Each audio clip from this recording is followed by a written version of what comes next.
Back at Revelation 13, we're going to start in verse 7, move from war in history against the saints to eternity past. Here's the way it goes. Also, the beast was allowed to make war on the saints and conquer them. What does conquer mean in that verse? The beast was allowed. He's not in charge. The beast was allowed to make war on the saints and to conquer them. I'll read to you chapter 11, verse 7, what conquer means. The beast that rises from the bottomless pit will make war on them and conquer them and kill them. Conquer means kill. They will kill. In this vision, Christians are being killed wholesale. Not one here and there. Globally. The reason I say globally is because of these words at the end of verse 7. This will happen. He will conquer every tribe and people and language and nation. Now, if you spend the rest of your life trying to say, oh, when's that going to happen? When's that going to happen? You will totally miss it. It's always happened. And then it will crescendo. And if you're not ready for the always in the first century, 5th, 10th, now, what good will it be to be able to set a date? In Revelation chapter 2, we see this killing already happening in the churches to which John is writing. So here's chapter 2, verse 10. Jesus speaking to the church of Smyrna, do not fear what you are about to suffer. It's 2,000 years ago, 1,900 years ago. Do not fear what you're about to suffer. Behold, the devil, the dragon, is about to throw some of you into prison to be tested, and for 10 days you will have tribulation. Be faithful unto death, and I will give you the crown of life. Satan kills Christians. He did it in the first century. He's doing it in Syria. He's doing it in Iraq. He's doing it in Libya. He's doing it all over the world. More visible now, perhaps, to us isolated Western Christians than it ever has been. And it's happening because Jesus said it would happen. Luke 21:16, some of you they will put to death. Or these amazing words as he's walking, bearing his cross, and he sees the women crying, and he says, if they do these things when the wood is dry, what will they do when it is green? No, I said it backwards. Glad I caught myself. And maybe you'll remember it because of it. If they do this when the wood is green, what will happen when it is dry? Meaning, it's hard to burn green wood, and they're about to burn it. You're easy to burn. And you will. That's what he was saying. It happens all over the world. If they do these things when the wood is green, what will they do when John Piper's sinful dryness is exposed? So the question is, will you worship the mighty contenders for the authority of God in your life? Beastly contenders hovering over your campus with supernatural powers of deception. Will you worship the beastly contenders for the authority of God in your life, or will you worship the Lamb? Do you know by what power you will be rescued from that deception? Here's the answer. It's in verse 8. I'll start in verse 7 again. We're still in Revelation 13. Authority was given it over every tribe and people and language and nation, given to the beast. And all who dwell on the earth will worship it. Everyone whose name has not been written before the foundation of the world in the book of the life of the Lamb that was slain. Get that? If your name is not in the book, you will worship non-lamb powers. But if your name is in the book, you will not worship the beast. Why not? Why is there a perfect correlation between being in the book and not worshiping? The book was written before the foundation of the world with all the names. Because the name of the book is the book of life of the Lamb who was slain, which means that the blood of the Lamb secures and guarantees the life of those who are written in the book forever. They will not worship the beast. They will worship the Lamb at any cost. What power will keep you from worshiping on your campus? Beastly alternatives to Jesus? Deceptive supernatural powers against which human resistance is hopeless? What power will keep you? The power of God Almighty, totally devoted to those who are in the book. There is nothing more important than to know whether you're in the book. And this is all rooted in eternity past. The names were written, verse 8, before the foundation of the world. Unless you think there's some kind of grammatical issue there, which there is, I'll confirm it with verse 8 of chapter 17. The dwellers on the earth whose names have not been written in the book of life before the foundation of the world will marvel at the beast. If your name is not in the book, you'll say, whoa, ho, ho, that's attractive. I'm getting on that wagon. Conquering all these Christians. Christianity is over. It's over in the Middle East. I'm on that ISIS bandwagon.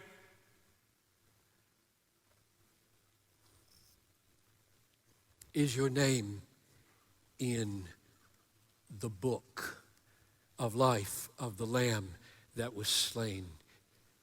You can't know it by peeking. There's no peeking because the Lamb's book is shut until chapter 20, verse 12. And then at the judgment, it will be opened. Can you know? If you're in the book, you can. Do you remember who the saints are? Verse 7. The saints, according to chapter 14, verse 12, here is a call for the endurance of the saints. The saints are in the book. The saints and the book are the same. Here's a call for the endurance of the saints, those who keep the commandments of God and their faith in Jesus. There is a perfect correlation in this room. Houston, Phillips, here, there's a perfect correlation between those who are in these rooms written in the book and those who, by God's Spirit, embrace Jesus Christ as the treasure of their lives and trust Him like a little baby dependent on their father. There's a perfect correspondence between the saints and the book, between the believers and the book. To be in the book is to be a believer. To be a believer is to be in the book. The saints are in the book, and the saints are believers in Jesus. Travel with me now forward to the center point of history where these saints written in the book from before the foundation of the world are purchased. Ephesians chapter 5, Christ loved the church and gave Himself up for her. How did He do that? How did Christ obtain His bride? By giving Himself up. Up, what? He gets very specific when He talks to the elders in Acts 20, verse 28. Care for the church of God, which He obtained with His own blood. That's how He gives Himself up. He sheds His blood. He knows, I'm the Lamb. The Lamb is slain for the life of the book. I will pour out my blood for my bride. I will have my bride at any cost. I will purchase her. And then he gets beautifully descriptive in 1 Corinthians 6:20. You were bought with a price. Indeed, you were. And what a price it was, the slaying of the Lamb of God.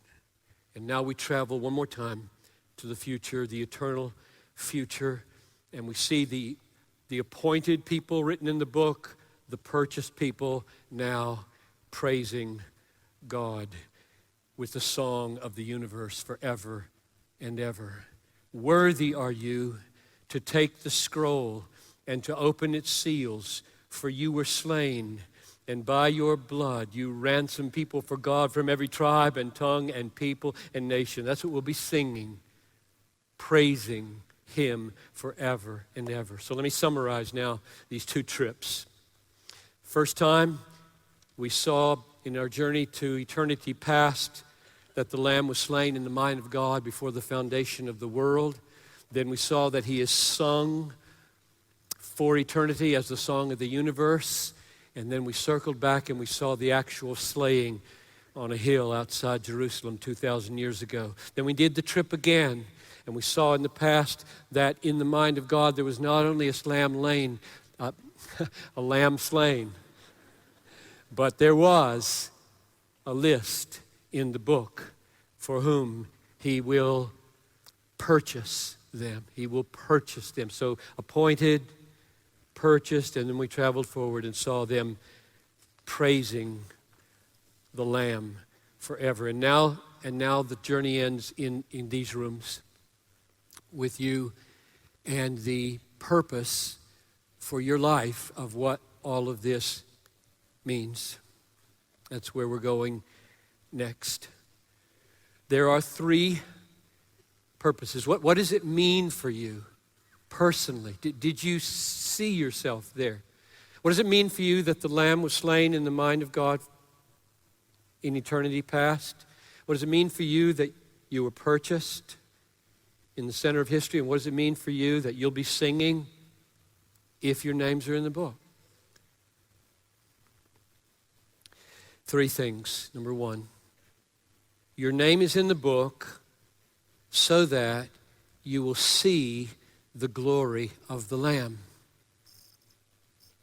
Seeing the Lamb as beautiful is the great vocation of the Christian.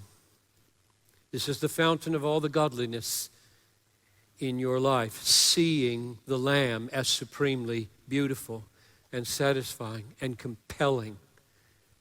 The devil knows this.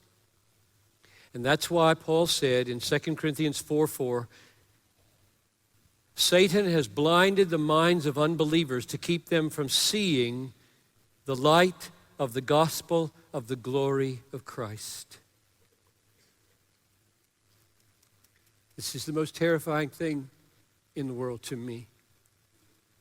That people I love or myself may be so blinded by the devil that they look at Jesus and he is not beautiful. He's not their treasure. Money is their treasure. Videos are their treasure. Making grades are their treasure. The boyfriend is their treasure. That to me is the most terrifying thing in the world. Death is not terrifying. To be so deceived that you can't see Jesus as the treasure of your life, that's the most terrifying thing. The great first decisive result of being in the book is that Jesus is beautiful to you. You see him for who he is. That's the effect of being in the book. So the risen Lamb says to us in Revelation 1:18, I died, and see, I am alive forevermore. See. It's a command. Revelation 5:5, the elder says to John, weep no more. See, the Lion of the tribe of Judah has conquered. Revelation 22:7, the Lamb says, see, I am coming soon. See, I'm alive. See, I conquered. See, I'm coming. Do you see? To be in the book is to see.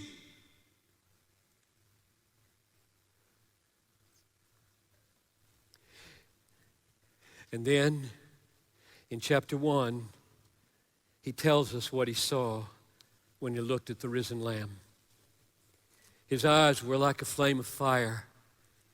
His feet were like burnished bronze, refined in a furnace. His voice was like the roar of many waters. And in his right hand, he held 7 stars. From his mouth came a sharp 2-edged sword. And his face was like the sun shining in full strength. The first and decisive effect of being in the book of life of the Lamb that was slain is that you see the Lamb as supremely precious. More than anything else in your life. Do you? Second, this means that since your name is in the book, you will live and die humbly and happily to show that Jesus is more precious than life. So I'm moving from seeing to showing. First effect of being in the book is you see. Second effect of being in the book is that you live and you die humbly and happily in order to show Jesus is more precious than life. If your name is in the book, your calling is not to stay alive, but to stay in love. Death is a small thing compared to hell, a very small thing. So many today that are trying to figure out ways, we're going to keep ourselves alive, going to take them out.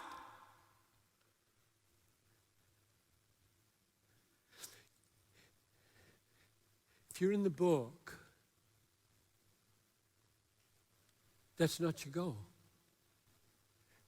The purpose of being in the book, of being known, appointed, loved, purchased, singing, the point is not to keep yourself alive, but to keep yourself in love with Jesus. To love Jesus so much, nothing, not even death, will stop it.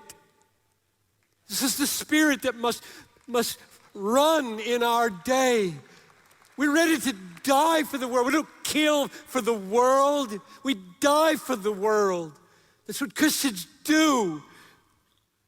We keep ourselves in love. We don't keep ourselves alive.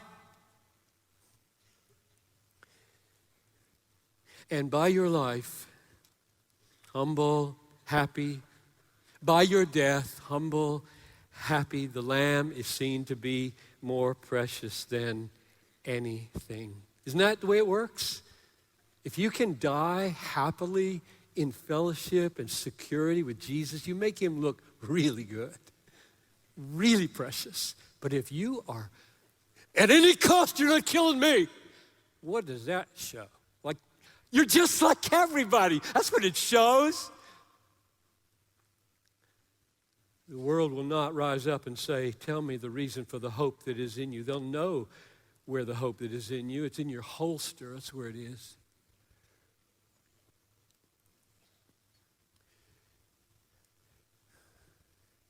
Do not fear those who are about to suffer. This is Revelation 2:10. Do not fear what you are about to suffer. Behold, the devil is about to throw some of you into prison, that you may be tested. And for 10 days you will have tribulation. Be faithful unto death, and I, this is Jesus talking, I will give you the crown of life. I think Jesus would say right now, do you hear me? I will give you the crown of life if you endure in love to me to the end of your life. I will give you the crown of life. I will not send 10,000 messengers to crown my 10,000 martyrs. No, I won't. I will come to you personally. I will pick you up. I will take you to myself. I will put the crown on your head, and you know why it's a crown of life? Because I, the life of the world, touch you when I put the crown on your head. I will do this personally, individually for you. I will crown you. You don't need to save your life. You need to stay with me. You need to love me more than anything. Is your name in the book of life of the Lamb that was slain? If so, you now have two callings so far, and there'll be a third. The first calling is to see him as more precious than anything. And the second calling is to show him more precious than life by the happy, humble way you live and the happy, humble way you take the bullet. Lastly, number 3. All of that leads to a great privilege, the greatest of all. Being glorified with him or sharing in his glory. You will eat of the tree of life in the paradise of God. And beyond all imagination, I think what I'm about to quote here from Revelation 2, where is it? 3:21. What I'm about to quote from Revelation 3:21 may be the most breathtaking thing that could be said about you in the future. So see if you think so. The one who conquers, now that's you, enduring to the end in love and faith for Jesus. The one who conquers, I will grant him to sit with me on my throne, as I also conquered and sat down with my Father on his throne. You're going to share the rule of the universe. I mean, that's the least it means. We will be taken into the Lamb's fellowship and take our seat with him. I can't picture this throne. You shouldn't try. It doesn't make sense. You will sit with him. This is millions of people, all right?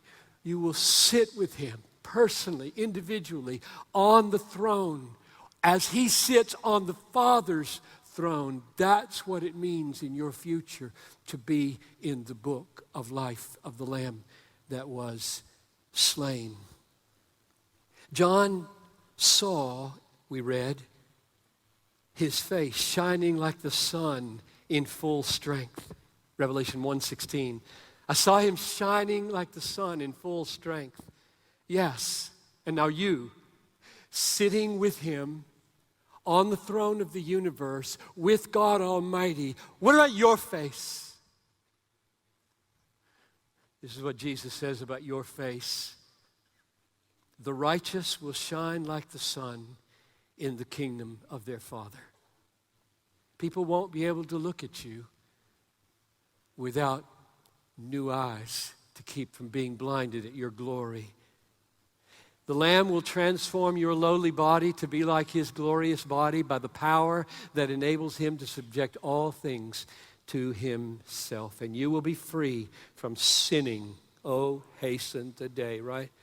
You will be freed from sinning and sorrow and sickness and shame, and you will be happy. You will be as happy as you can be forever. Now,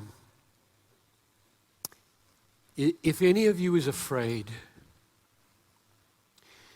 and you do not know if your name is in the book, at least I can imagine that would be the case, since so much hangs on it, and it was written before the foundation of the world. If you're afraid right now that your name might not be in the book, or you wonder if it's in the book, or you wonder, what can I do? Here's the way I want to end. One more minute. I want you to hear God speak a final word to you from the final book of the Bible, from the final chapter of the Bible.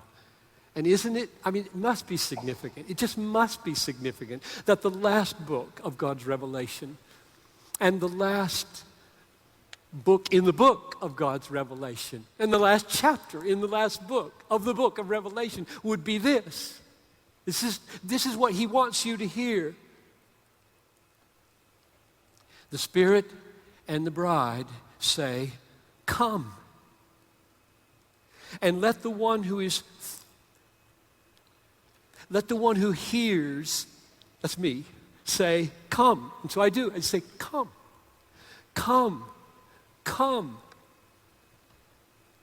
Let the one who is thirsty, surely that would be all of us. Let the one who is thirsty come. Let the one who desires take the water of life without price, because the Lamb paid the price. And if you would have him, if you would come, if you would have him as your treasure, you're in the book. Father, please take this word and awaken thousands of hearts to see Jesus as beautiful, satisfying, compelling over all contenders. And grant that those hearts now would live humbly and happily and die humbly and happily to show that Jesus is more precious than life.